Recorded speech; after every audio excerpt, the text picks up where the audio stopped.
नमस्कार, मैं doctor Sanjay Mittal skin, hair, laser एवं कॉस्मेटिक क्लिनिक विद्याधर नगर जयपुर से। आज हम फंगल इन्फेक्शन के बारे में चर्चा करेंगे, जिसे साधारण भाषा में दाद, फफूंद, फंगल इन्फेक्शन और बूफन भी बोलते हैं। ये एक तरह का फंगस है जो अपने शरीर पे, चमड़ी पे, उन जगहों पे होता है जहाँ पसीने ज़्यादा इकट्ठे होते हैं। पसीने से, उमस से, गर्मी से ये ज़्यादा होता है। जो स्किन फोल्ड्स होते हैं उनमें ये ज़्यादा होता है। एक्सिलरी फोल्ड, क्रूरल फोल्ड, जो थाइस के रीजन के आसपास में जहाँ जहाँ पसीना इकट्ठा हो सकता है वहाँ पे ये फंगल इन्फेक्शन होता है। टाइट कपड़े नहीं पहने। इसमें जो चीज़ें ज़रूरी है, जो ध्यान रखना चाहिए वो ये है कि टाइट कपड़े नहीं पहने, सूती कपड़े पहने, ढीले कपड़े पहने, सिंथेटिक कपड़े बिल्कुल भी नहीं पहने।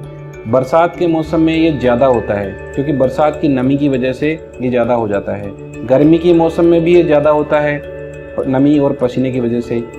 और कपड़ों को गर्म पानी में उबाल कर धूप में सुखाना है, ये विशेष ध्यान रखें। और तीसरा सबसे महत्वपूर्ण सावधानी रखनी है कि कपड़े आयरन करके पहने ताकि कोई भी फंगल के स्पोर्स हों वो भी डिस्ट्रॉय हो जाए। चौथा, घर में अगर किसी को हो रहा हो तो ये एक से दूसरे को फैल सकता है, तो सभी सदस्यों का इलाज कराना ज़रूरी है, सभी परिवारजनों का इलाज कराना ज़रूरी है।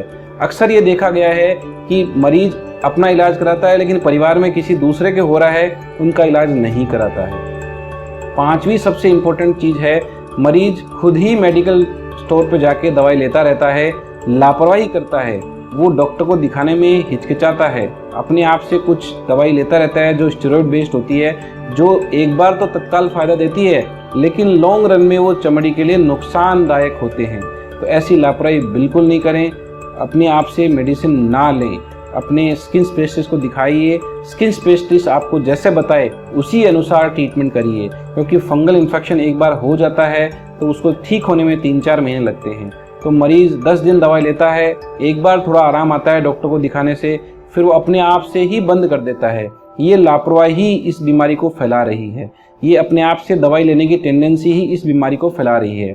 तो सबसे पहले सावधान रखें, मेडिकल स्टोर से दवाई अपने आप से ना लें, डॉक्टर के प्रिस्क्रिप्शन के बाद ही लें। और अपने आप से उस दवाई को चालू रखना या बढ़ाना या घटाना वो भी नहीं करें, क्योंकि इस बीमारी में अपने आप से दवाई लेना बिल्कुल सही नहीं रहता है। एक बार बीमारी ठीक होने के बाद में मरीज़ उसे डिसकंटिन्यू कर देता है, फिर जब दोबारा होती है तो फिर से रीस्टार्ट करता है। ये तरीका बिल्कुल भी सही नहीं है, इससे बीमारी कभी भी ठीक नहीं होगी।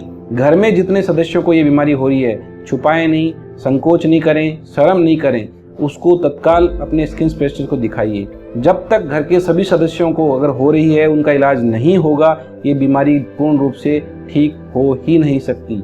इसलिए मैं आप लोगों से आग्रह करता हूँ, आपसे निवेदन है, इस बीमारी की गंभीरता को समझें, क्योंकि अभी इस बीमारी में इतना रेजिस्टेंस हो चुका है कि जो दवाइयाँ अभी हम दे रहे हैं वो भी कारगर नहीं हो पा रही है। तो ऐसी लापरवाही करके हम इस बीमारी को और बढ़ा देते हैं। तो ऐसे बिल्कुल लापरवाही नहीं करें, सावधान रखें।